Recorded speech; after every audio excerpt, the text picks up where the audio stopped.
Hello friends, welcome to my YouTube channel biology study. I am Meena Chaudhary. हमने last video में अपना जो chapter था मॉलिक्यूलर बेसिस ऑफ इनहेरिटेंस वो स्टार्ट किया था। आज हम उसके नेक्स्ट पढ़ने वाले हैं द डीएनए। तो डीएनए क्या है? डीएनए एक लार्जेस्ट बायोमॉलिक्यूल है जो कि एक जेनेटिक मटेरियल है जो एक जनरेशन से दूसरी जनरेशन में क्या होता है, ट्रांसफ़र होता है। ठीक है, now read out here. DNA is a long polymer of deoxyribonucleotide. तो डीएनए क्या है? लॉन्ग पॉलीमर है किसका? डीऑक्सीराइबोन्यूक्लियोटाइड का। जैसे हमने कल लास्ट वीडियो में देखा था कि जो न्यूक्लियोटाइड्स हैं ना, वो क्या होते हैं, मिल के उनकी जो चेन होती है न्यूक्लियोटाइड्स की, वो मिल के क्या बनाती है? पॉलीमर बनाती है। यानी कि जो मोनोमर हैं, ये सारे जो न्यूक्लियोटाइड वो क्या है? मोनोमर। ये मिल के क्या बना रहे हैं? पॉलीमर। पॉलीमर क्या है? डीएनए। तो जो न्यूक्लियोटाइड हैं डीएनए की वो होती हैं डीऑक्सीराइबोन्यूक्लियोटाइड्स। ठीक है, जो कि मिलके क्या बना रहे हैं? Long chain. तो कई सारे यानी कि जो मोनोमर्स हैं वो मिलके क्या बना रहे हैं?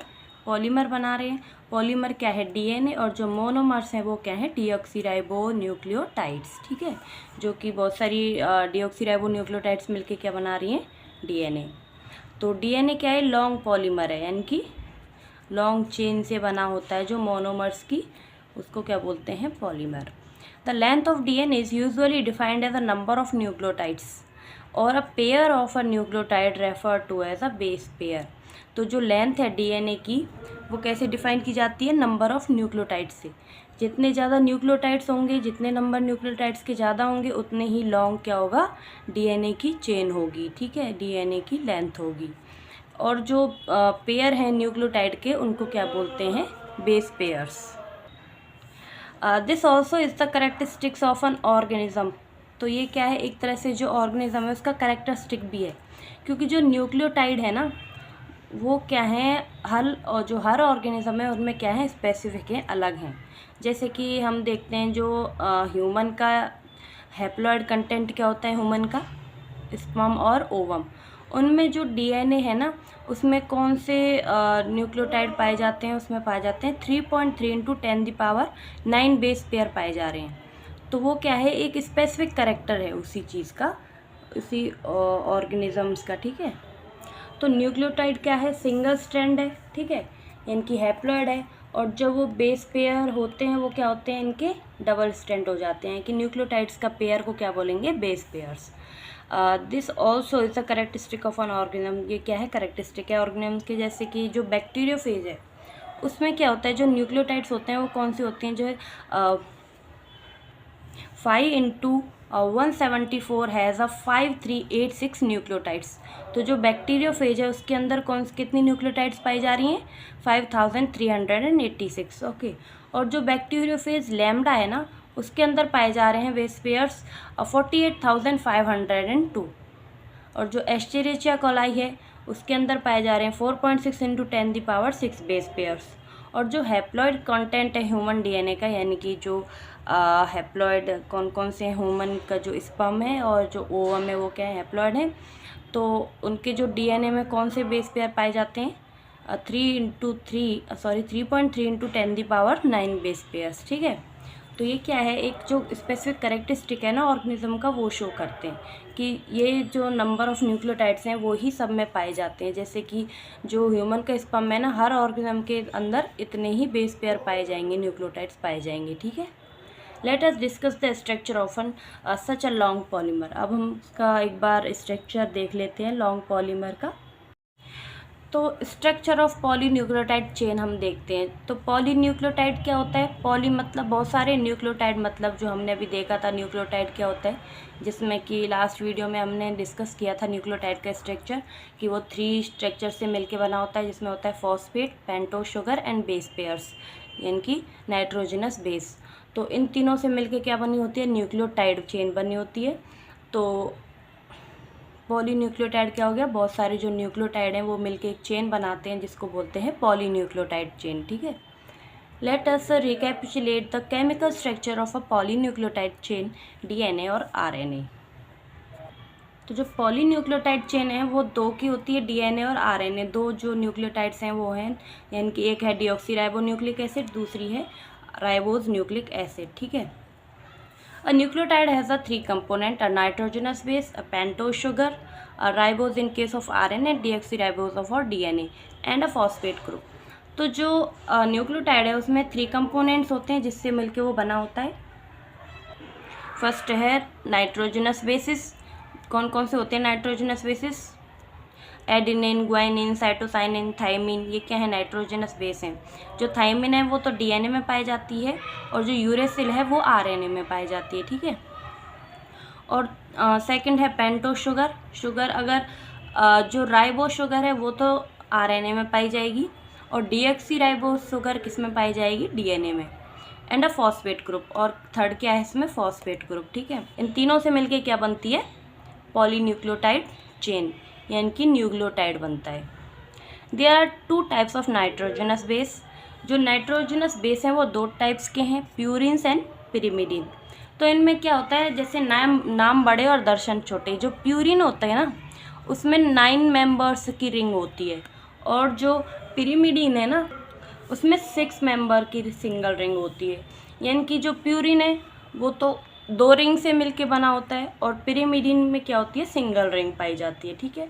तो जो प्यूरिन्स हैं उसमें पाए जाते हैं एडिनिन एंड ग्वानिन और जो पिरिमिडिन है उसमें पाए जाते हैं cytosine, uracil and thymine. Cytosine is a common for both DNA and RNA and thymine is present in the DNA. तो जो साइटोसिन है वो तो दोनों में कॉमन है, डीएनए में भी पाया जाता है और आरएनए में भी पाया जाता है. लेकिन जो थाइमिन है ना वो सिर्फ डीएनए में पाई जाएगी. ठीक है. And uracil is present in RNA at place of a thymine. तो थाइमिन की जगह जो आरएनए है उसमें क्या होता है? यूरेसिल होता है. लेकिन जो डीएनए है उसमें यूरेसिल नहीं पाया जाता, उसमें थाइमिन पाया जाता है. और आरएनए में क्या होता है? थाइमिन की जगह यूरेसिल होता है. ठीक है. The nitrogenous base is linked to the OH of a 1 carbon pentose sugar through a N-glycosidic linkage to form a nucleoside. तो इसको हम अपने थोड़ा फिगर से समझ लेते हैं जो कि 6.1 में दिया हुआ है पॉलीन्यूक्लियोटाइड चेन का फिगर. इसमें जैसे ये क्या है? पेंटोस शुगर है. ठीक है. यानी कि इसमें 5 कार्बन जो रिंग है ये है. इसमें एक कार्बन 1 नंबर का ये है, सेकंड नंबर कार्बन ये है, थर्ड नंबर ये है, फोर्थ नंबर ये है और फिफ्थ क्या है? ये. ठीक है. तो जो फर्स्ट कार्बन है उसके OH ग्रुप से कौन अटैच है? Nitrogenous base. ठीक है. और इनके बीच जो बॉन्ड या लिंकेज है उसको बोलते हैं एन ग्लाइकोसिडिक लिंकेज. यानी कि जो ये बॉन्ड है जो बन रही है बेस पेयर और OH जो ग्रुप है इसका, फर्स्ट कार्बन का जो OH है ना इससे जो अटैच है ये कौन सा लिंकेज है? N glycosidic linkage. ठीक है. जो कि क्या बनाना है? न्यूक्लियोसाइड. तो न्यूक्लियोसाइड जो है क्या है?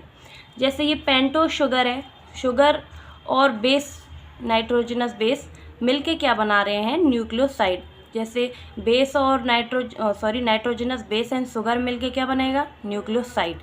और अगर जो न्यूक्लियोसाइड है इसमें फॉस्फेट ग्रुप भी अटैच हो जाता है तब हम इसको कहते हैं न्यूक्लियोटाइड. ठीक है. यानी कि ये पूरा क्या बन जाएगा फिर?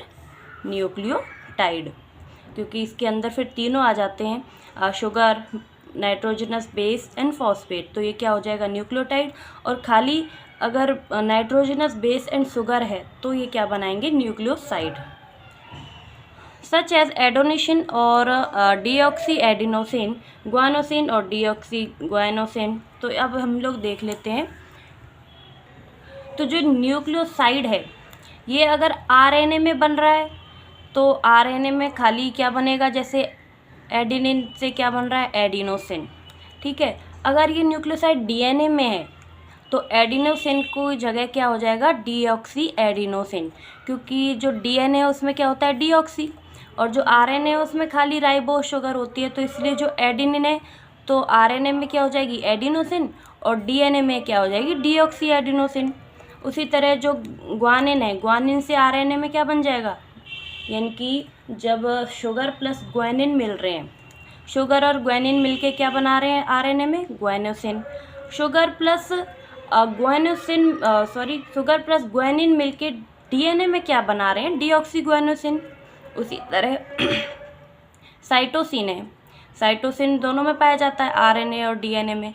तो अगर साइटोसिन प्लस शुगर मिलके क्या बना रहा है आरएनए में साइटिडिन, और डीएनए में क्या बना रही है डीऑक्सीसाइटिडिन। उसी तरह जो यूरेसिल है, यूरेसिल तो खाली आरएनए में ही पाई जाती है, तो इसीलिए शुगर प्लस यूरेसिल मिलके क्या बना रही है आरएनए में यूरिडिन, ठीक है। और जो डीएनए है उसमें तो यूरेसिल प्रेजेंट ही नहीं होती, उसमें थायमिन होता है, इसीलिए डीएनए में थायमिन प्लस शुगर मिलके ही बनाती है डीऑक्सीथाइमिडिन। Okay. When a phosphate group is linked to OH of 5 carbon of the nucleoside through phosphoester linkage, a corresponding nucleotide or a deoxynucleotide depend upon the type of sugar present is formed. Two nucleotides are linked through a 3,5 phosphodiester linkage to form a dinucleotide. More nucleotides can be joined in a such manner to form a polynucleotide chain. तो अब हम इसको समझ लेते हैं, जो हमने अभी पढ़ा है इसका पूरा मतलब क्या है। तो ये क्या था, न्यूक्लियोसाइड था, यानी कि शुगर और नाइट्रोजनस बेस मिलके क्या बना रहे थे न्यूक्लियोसाइड। अगर इसी में हम लोग न्यूक्लियोसाइड में प्लस फॉस्फेट कर देते हैं तो ये पूरा बन जाता है न्यूक्लियोटाइड, ठीक है। यानी कि जब तीनों मिल जाते हैं phosphate group plus sugar plus nitrogenous base तो मिलके क्या बनाते हैं न्यूक्लियोटाइड। और जो इनका न्यूक्लियोटाइड है ना, जो दो न्यूक्लियोटाइड हैं वो मिलके क्या बना रहे हैं फॉस्फोडाइस्टर लिंकेज। तो जैसे ये शुगर मॉलिक्यूल है, तो शुगर के जो 5' है, 5' एंड पे क्या हो रहा है, जो कार्बन है, कार्बन का जो OH यहाँ पे, जैसे ये एक पेंटोज शुगर है, ठीक है, इसके जो यहाँ पे 5 कार्बन पे क्या हो रहा है, यहाँ पे एक H, यहाँ पे एक H, यहाँ पे OH। तो इस OH से क्या हो रहा है, ये फॉस्फेट जो ग्रुप है वो अटैच हो रहा है, तो फॉस्फेट ग्रुप का भी OH, इधर H, इधर भी H, ठीक है। तो जो फॉस्फेट ग्रुप का H है, OH है और ये है, ये दोनों मिलके क्या बनाते हैं H2O। तो H2O तो बाहर निकल जाएगा, बचेगा क्या O। तो जब O बच रहा है इसका कार्बन का, इससे फॉस्फेट ग्रुप अटैच हो जाएगा, तो यहाँ पे ये लिंकेज बनेगा फॉस्फोएस्टर लिंकेज, ठीक है। तो इसको क्या बोलते हैं फॉस्फोएस्टर लिंकेज, जो किस पे बना है, ये 5' एंड पे बना है। अब ये फॉस्फोएस्टर लिंकेज यहाँ पे भी बन रहा है, क्योंकि जो 3' एंड है शुगर का, यहाँ पे भी ये अटैच हो रहा है, तो एक फॉस्फोएस्टर बॉन्ड इधर, एक इधर, ये दोनों मिलके क्या बनाते हैं फॉस्फोडाइएस्टर लिंकेज। यानी कि एक फॉस्फोएस्टर ये रहा, एक फॉस्फोएस्टर ये रहा, ये दोनों मिलके बनाते हैं फॉस्फोडाइएस्टर। तो इसी बॉन्ड को क्या बोलते हैं फॉस्फोडाइएस्टर लिंकेज। ओके।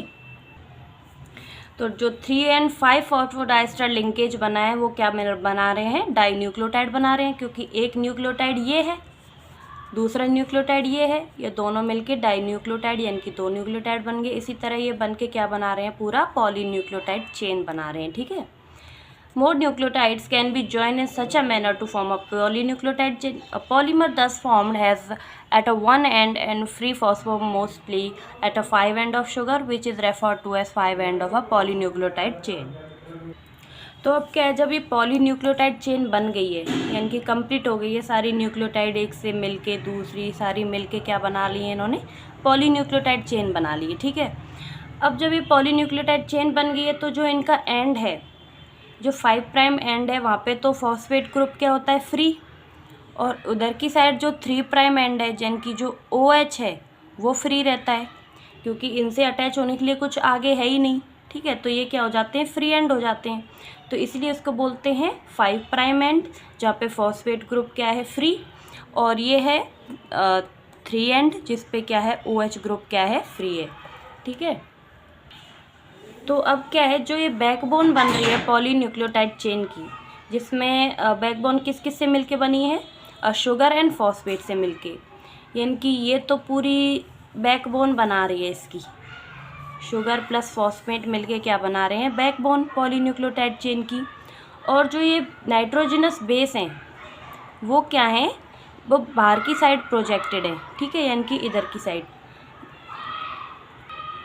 जैसे ये क्या है, एक शुगर प्लस फॉस्फेट की इनने क्या बना ली बैकबोन यानी कि रीढ़ की हड्डी बना ली है पॉलीन्यूक्लियोटाइड चेन की। और यहाँ पे क्या निकल रहे हैं ये बाहर की साइड, नाइट्रोजनस बेसिस, जो कि क्या है, बाहर की साइड प्रोजेक्टेड हैं, जो कि पैरेलल हैं, ठीक है। Phosphate motley at a 5 end of sugar, which is referred to as a 5 end of polynucleotide chain. Similarly, at the other end of polymer, the sugar base has a free OH of 3 carbon group, which is formed to as 3 end of the polynucleotide. जो हमने बताया था अभी, जो दोनों and है 5 and, उस पर फॉस्फेट ग्रुप क्या है, फ्री, और 3 एंड जो 3' एंड है उस पर क्या है, OH ग्रुप फ्री है, ठीक है, which is referred to at 3 end of the polynucleotide chain. The backbone of polynucleotide chain is formed due to sugar and phosphate. तो जो बैकबोन है पॉलीन्यूक्लियोटाइड चेन की वो किससे मिलके बनी है, शुगर और फॉस्फेट से। And the nitrogenous base link to sugar moiety project from the backbone. तो ये क्या है, आउटसाइड प्रोजेक्टेड है एक पैरेलल बैनर में, जो नाइट्रोजनस बेसिस हैं वो, ठीक है, जो कि हमने भी देखा फिगर 6.1 में। तो अब हम इसमें RNA के बारे में कुछ दिया है, वो हम नेक्स्ट वीडियो में करते हैं। आज थोड़ा इतना ही ठीक है, तो आज के लिए इतना ही, मिलते हैं नेक्स्ट वीडियो में। तब तक के लिए bye bye, take care, thank you.